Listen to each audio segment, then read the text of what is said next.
Soon I'll develop bonus quiz number 2 so that you may continue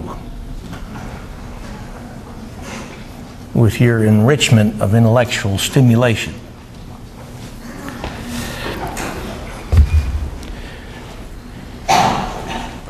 Reminder.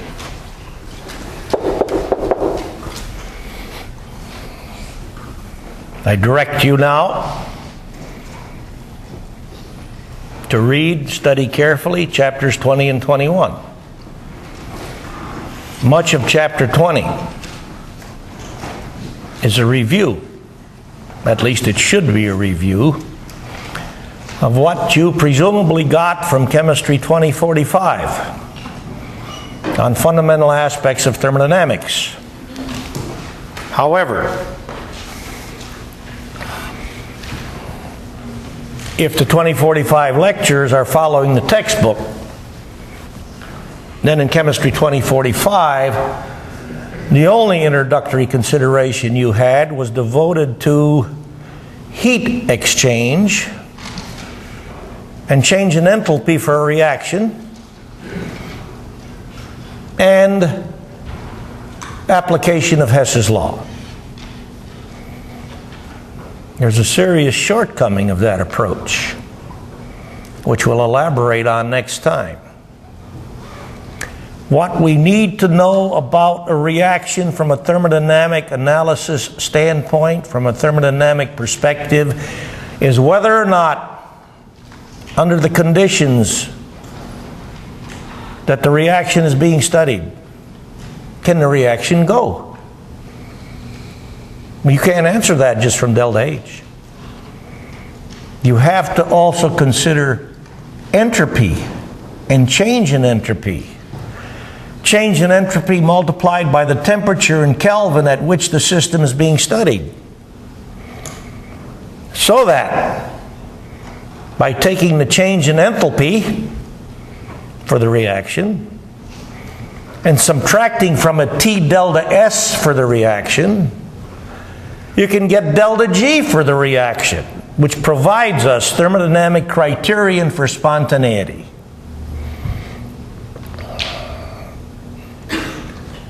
So, you'll see in chapter 20, which is what I do with my students in Chemistry 2045 as an introduction to thermodynamics, lays foundation for understanding this relationship delta G,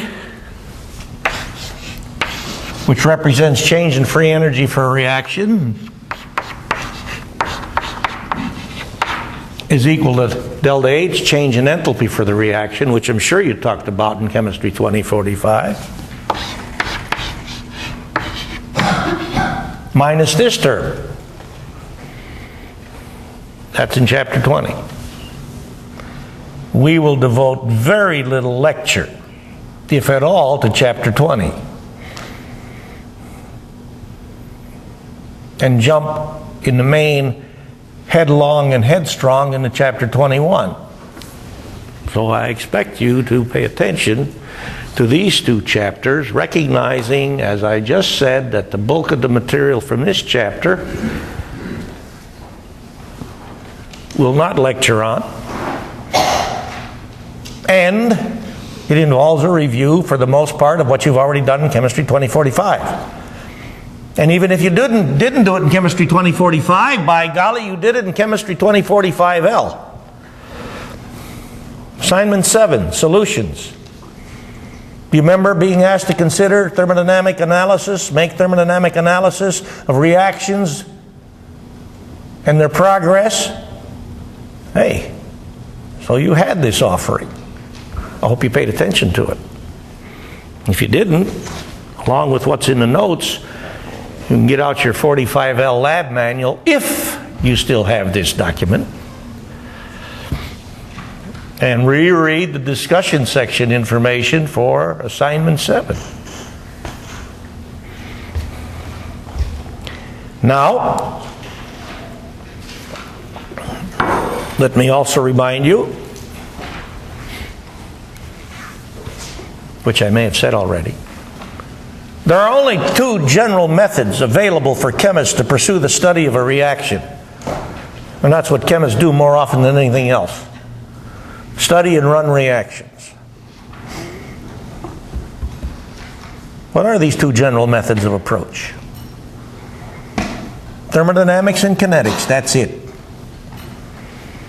And all we have so far done is thermodynamics. And all we will do for the remainder of the term is thermodynamics. How about that? Because what does thermodynamics do? It pays attention to the energy and stability of reactants before they react, and compares such to energy and stability of products after they have been formed. Thermodynamics pays no attention whatsoever to what happens in between as the reactants react and convert to products. That's the province of chemistry known as kinetics. And you devoted some time to that in Chemistry 2045. More comments on this next time. I left you with this question. Imagine we take 1.0 moles of calcium hydroxide and treat it with 1.0 liters of 1.0 molar HCl. After this treatment, we ask the question, in the system which results, how will the pH compare to a saturated solution of calcium hydroxide in water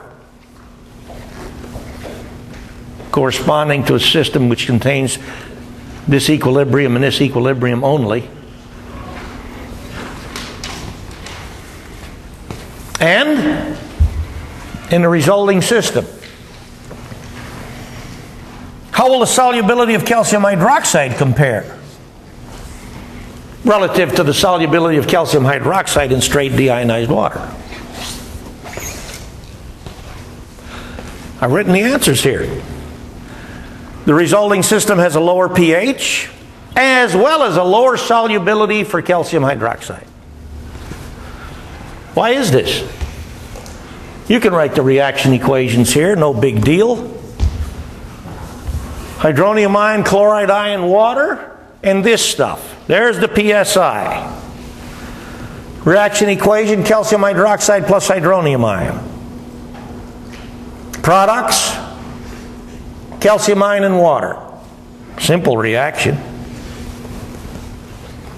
So why is it that the resulting system has both a lower pH and a lower tolerance for dissolving calcium hydroxide? If my memory is right, we really did make mention of this at the conclusion of our last conversation. I don't know if you picked up on it. Do you recognize that treating this stuff with this stuff is going to create a system which will now have a high concentration of calcium ion? What concentration of calcium ion will be created? What is it? 1.0? I don't think so. What will it be? 0.50 molar. Because the amount of hydronium ion in 1.0 liters of 1.0 molar HCl is enough to dissolve half of this. So in the resulting system,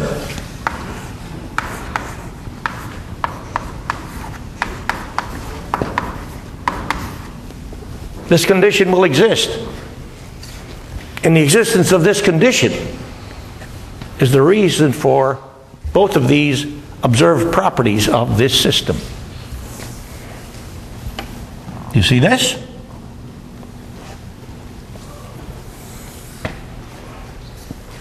What will dictate the pH for the resulting system?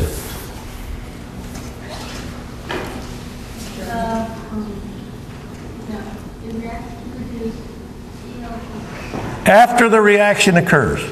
What dictates the pH of the resulting system? What is that?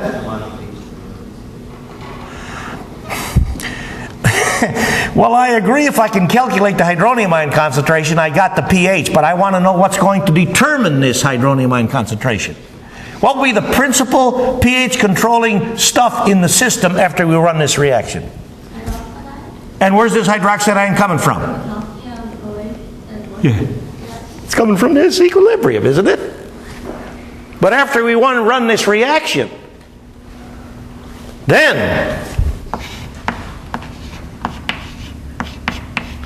the calcium ion molarity is no longer S, the solubility of calcium hydroxide. It's 0.50 plus S, isn't it? Because we created a system in which the calcium ion molarity is 0.50 by this combination of materials. And this will be 2S. Now, before the hydronium ion attack, what you have here is S, the calcium ion molarity, as well as the solubility of calcium hydroxide, 2S, the hydroxide ion molarity. But after the hydronium ion attack, then the calcium ion molarity becomes this. Because it'll be the calcium ion concentration produced by this reaction, plus what you're going to get by now dissolving calcium hydroxide in this system, which now has a high molarity of calcium ion. Are you only considering your S to be the calcium hydroxide dissolved by water? After we run this reaction, what else is in there to dissolve calcium hydroxide? Well, I realize that. Why are you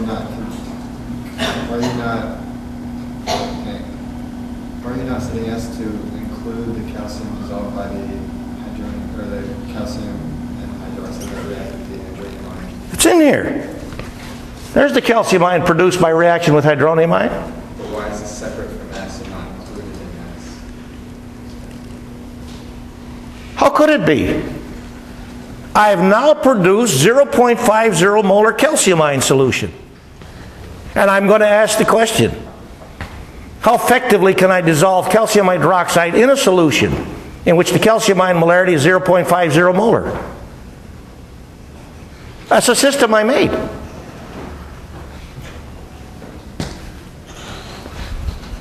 Solubility's got to be less. And hydroxide ion concentration's got to be a lot less. Which is why the pH will be lower as well as the solubility. Now, the remaining issues regarding this equilibrium, which are listed in the notes, we took a look at a couple of these considerations last time.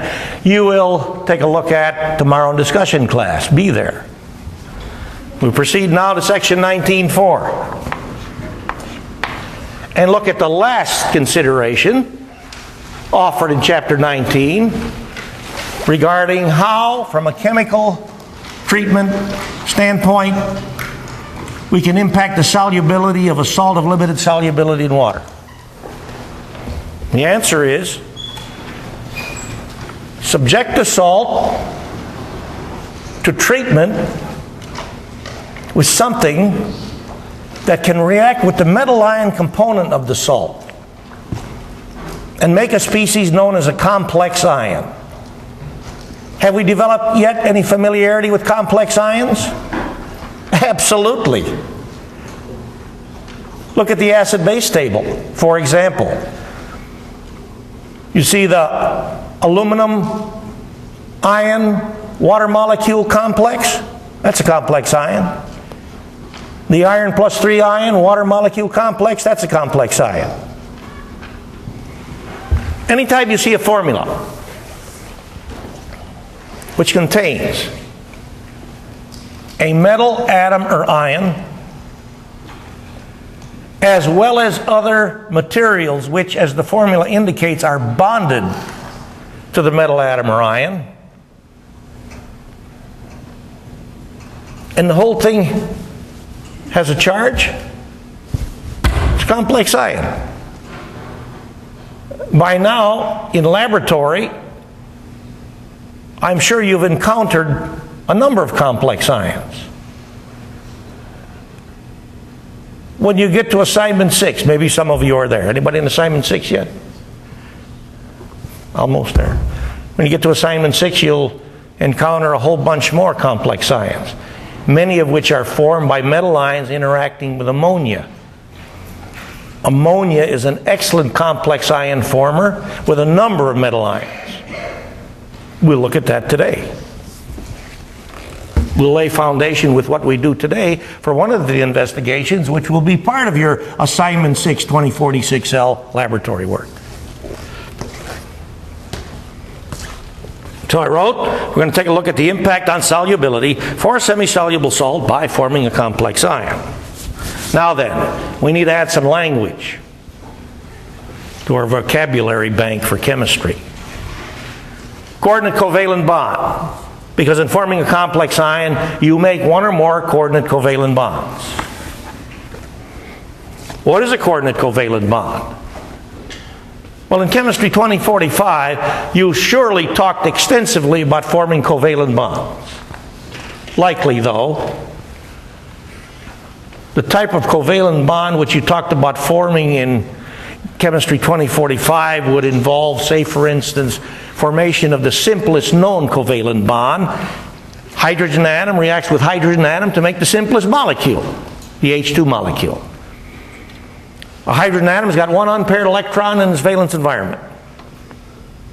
So when the two hydrogen atoms get together, each contributes this single electron, this unpaired electron. The unpaired electrons on the meeting of the hydrogen atom partner up and make a shared electron pair, which is the bond in the hydrogen molecule.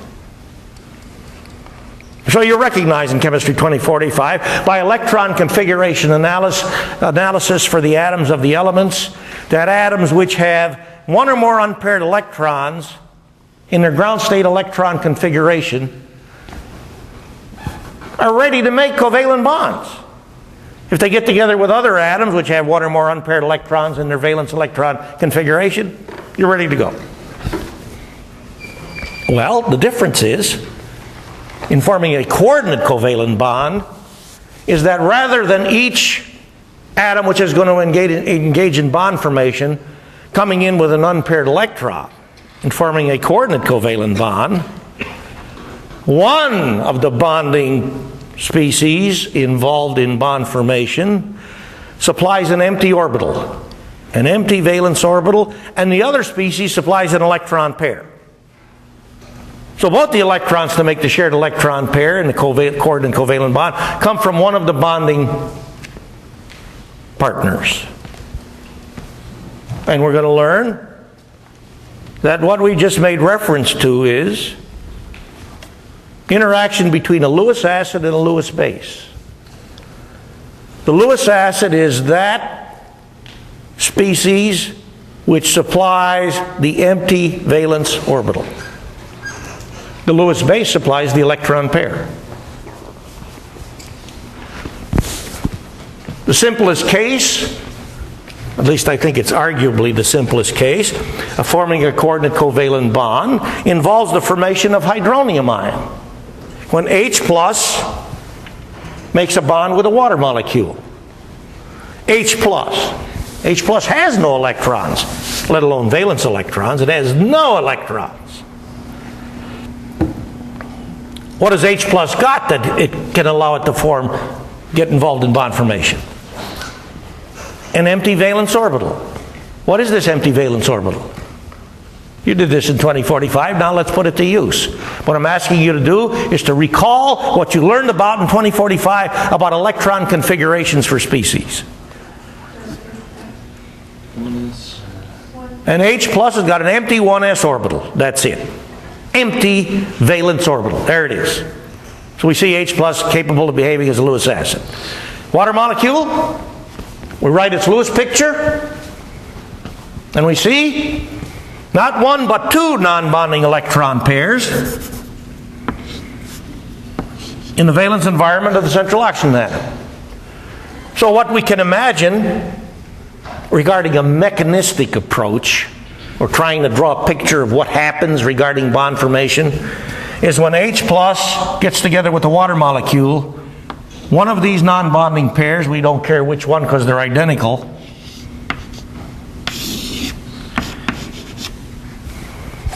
takes up residence in the 1s empty valence orbital for H+. You wind up with orbital overlap between the empty 1s orbital and the oxygen atom valence orbital, which contains the non-bonding pair, which is what kind of an orbital? What orbital, valence orbital, contains non-bonding electron pairs for oxygen? What is it? I'm listening. You did this stuff, now let's use it. How is oxygen hybridized in the water molecule? Come on, you did this stuff. What is it? What? What did you say? 1s2, 2s2, 2p6. I want to know how oxygen is hybridized. Do you remember that the water molecule is angular with a bond angle about 105 degrees? You cannot successfully rationalize that using atomic orbitals. You have to mix these orbitals up. And the fancy name for this mixing of the orbitals is called hybridization. How is this oxygen atom hybridized? sp3. So you get an overlap between an sp3 orbital from oxygen containing a non-bonding pair with the empty 1s orbital of H+. Okay? Making the hydronium ion. There's his picture. Geometry. What's the shape of this hydronium ion? Come on, you did this. Now let's put it to use. What is it? No. Trigonal pyramid, yes. sp3 hybridization. 1, 2, 3, 4 sigma pairs. 3 bonding, 1 non-bonding. I've told you. If you need review of this stuff, it's all in your notes in chapter 23, every bit of it. And from here on out, this stuff is going to be exceptionally important. So if you need to brush up on your fluency, do it. You'll be responsible for this stuff on all remaining quizzes and exams. So as it follows from what we've said, a Lewis acid, La for Lewis acid, is an electron pair acceptor. Because in this bond formation interaction, the H+ accepted an electron pair from the water molecule. An electron pair which was previously non-bonding and became, on interacting with H+, a bonding electron pair in the formation of a coordinate covalent bond, because the water molecule supplied both the electrons to make the bond. Well, we talked then about this. Aluminum plus 3. You think aluminum plus 3 can be a Lewis acid? Implicitly. What are you going to do? If I give you a formula for any monatomic species, if I give you a formula for any monatomic species, any atom or any ion, monatomic, what consideration will you make to answer the question, can this species be a Lewis acid? Does it have a positive or negative? Does it have a positive or negative charge? Who cares? I want to know what consideration you will apply to this species to find out if it can be a Lewis acid. What did H+ have to have? The orbitals. I didn't deal with Yeah, empty valence orbital. So we'll add this. Lewis acid.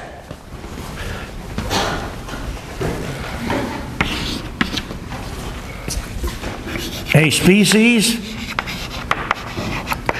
with one or more of these kind of valence orbitals.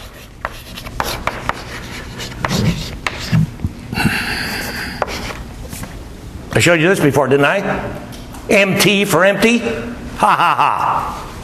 There's today's joke. If you don't laugh, 5 points off. So, you have to pay attention to the valence configuration, electron configuration for this thing. And you learned about that stuff in 2045. So I asked the question. A, is aluminum ion capable of behaving as a Lewis acid? B, if so, how many coordinate covalent bonds can aluminum ion form from a theoretical standpoint? In other words, I'm asking you, how many empty valence orbitals does aluminum ion have? Heat will not move it.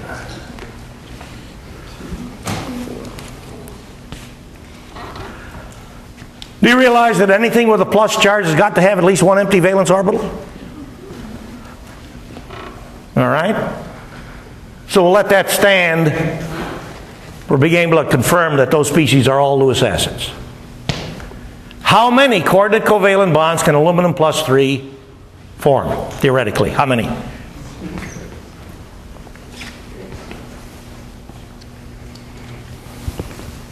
Here we go. 1. When I put up the number you think is right, you put up your hand. 2, 3, 4, 5, 6, 7, 8, 9. You better put all your hands up now because 9's right. Come on, you did this. Al plus 3 is derived from Al, isn't it?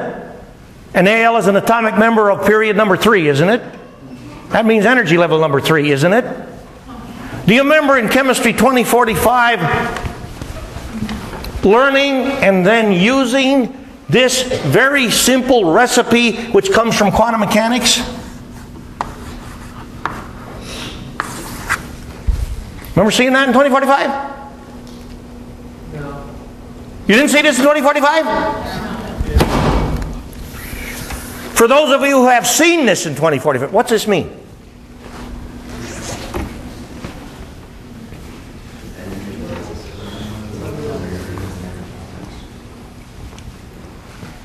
This recipe identifies the total number of electrons you can pack into an energy level. Energy levels, quantum levels. Energy level 1, He. Energy level 2, lithium, beryllium on down through neon. Energy level number 3, sodium, magnesium on down through argon. Energy level 4, potassium on down through krypton, etc., etc. You did this stuff in 2045. Aluminum plus 3 is derived from aluminum, which is a member of which energy level? 3. Now watch out, this is tough. 3 times 3 times 2. That's 18. And how many electrons can I put in an orbital? 2. So I got 18 electrons capacity, so I must have how many orbitals? 9. What are these 9 orbitals? Aluminum plus 3. What are its empty valence orbitals? Let's name them off. 3s, 3px, 3py, 3pz. You remember that p orbitals all look alike? The only difference they have is orientation in space. They're a set of 3 mutually perpendicular 3-dimensional figure 8s. Right? Px, Pz, because in chemistry Z's up and down if I didn't tell you that, and Py. All right? Ha-ha! But in these 4 orbitals, we can't pick 18 electrons, 9 electron pairs. So we must have more orbitals. So we recognize that when we get to energy level number 3, we come to the first energy level, which in addition to s and p orbitals also has d orbitals. And d orbitals constitute a sublevel of how many? 5. 1, 3, 5. 1 plus 3 plus 5 is 9. There's your set of 9 empty valence orbitals for aluminum 3+. How about that? So theoretically, you can make 9 coordinate covalent bonds if you are an aluminum ion. And right now, I command you all to be aluminum ion. There. Now then, chemistry studies on aluminum ion also show that the maximum number of coordinate covalent bonds aluminum ion has ever been found to form is 6. As in making this thing. Why not 9? Why don't I get, because theoretically this is possible. And since you can't get it, I'll put quotes on it.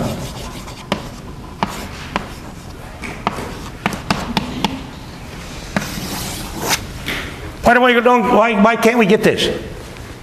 Any idea? Yeah, those 9 orbitals are all empty. Theoretically, you can make this. But you don't make it. Can't make it. Because of aluminum size? Because of aluminum ion size. You know that college students often do funny things. They like to see how many students you can pack into a phone booth. Or a Volkswagen Beetle. Now, unless you're dealing with very, very tiny students, I'm pretty sure that the number is less than 300.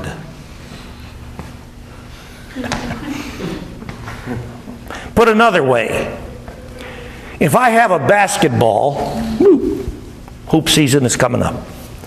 Gators look pretty good. If I have a basketball, how many BBs can I glue to a basketball? How about a hell of a lot? Will you accept that? Yeah. Hell of a lot. Now let's turn the tables around. How many basketballs can I glue to a BB? How many? How many? 2. If you try to put more than 2, they sterically block each other. Hey, I defy you to get more than 1, maybe 2 max. 1 is it. Full-grown elephants into a phone booth. Hey, they're too damn big. And there's the problem. Remember these small, highly positive charged metal ions which form these well-defined hydrates? Hey, aluminum plus 3 is pretty small. Aluminum plus 3. Hey, you got 10 electrons remaining after you strip away 3 electrons to make aluminum plus 3 from aluminum. And these 10 electrons are being drawn toward the nucleus by 13 protons. That's a pretty substantial nuclear attraction force. That's why these metal ions, which have high positive charges, also have high positive charge densities, because they're small. So I can't get 9 water molecules around it. And have contact between each and every oxygen atom and aluminum ion. The best I can do is this. All right, Lewis base, that's our electron pair donor. For this interaction, that's the water molecule. If I give you the formula for any chemical species, and I ask you to tell me if it has the capacity to behave as a Lewis base, what will you do for this species? Implicitly, we've already done this. What will you do? I give you the formula for a species. You are asked to determine, can it be a Lewis base? You write the hybridization. Drop structure. What? Drop structure. What kind of structure? The Lewis structure, yeah. You draw the Lewis structure. You draw the Lewis structure. And you've done this. And that's why I told you, if you need review of this, do it. All right, let's draw some Lewis structures. Water molecule we already got, forget that one. Ammonia and chloride ion. Boy, this is really tough stuff. You got 12 seconds. No, hell no. You got 1.2 seconds. That's enough.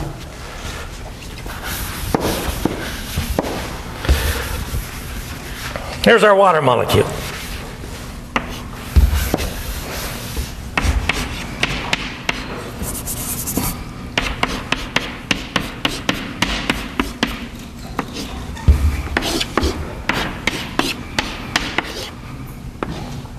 There's our chloride ion.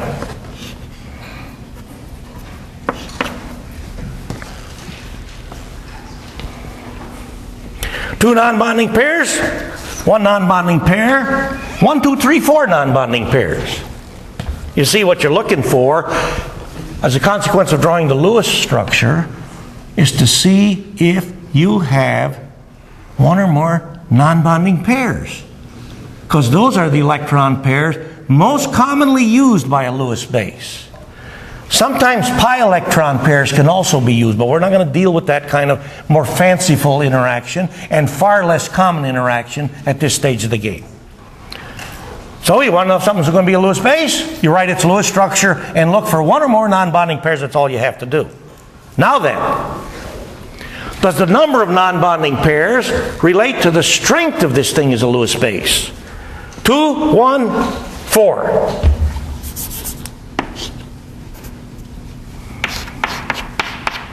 Here's H plus.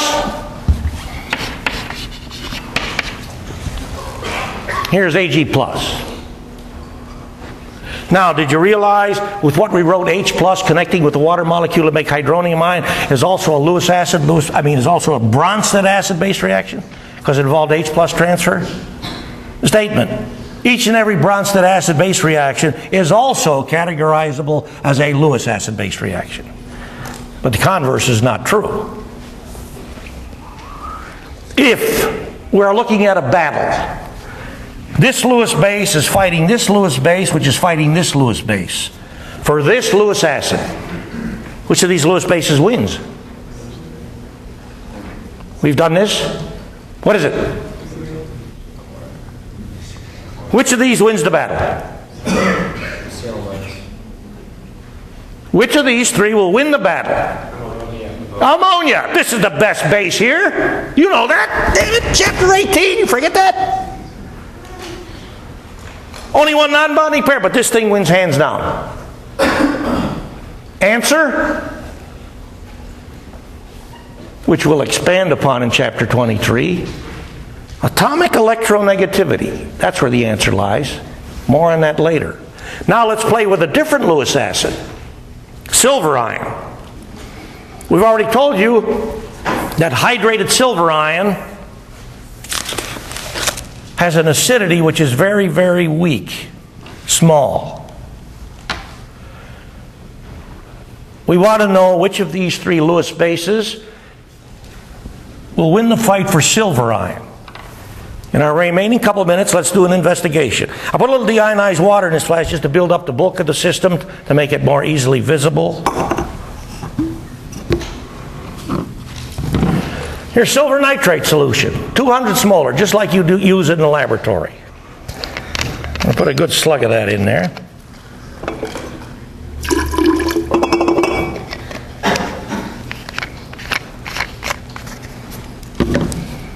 Here's 1 molar sodium chloride solution, just like you use in the laboratory. What is going to happen as I now add the sodium chloride solution to the contents of our flask? What will we see?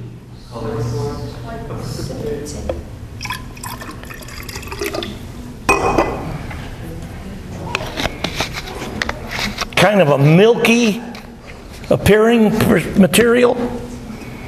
Silver chloride particles are very small. But as we've already recognized, silver chloride is not very soluble in water. Okay?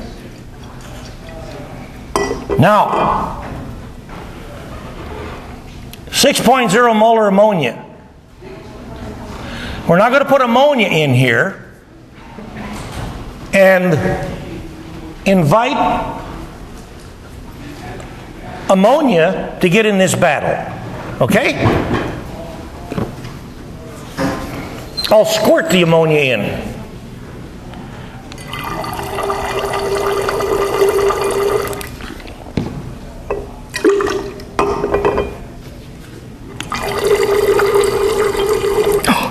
Something's happening.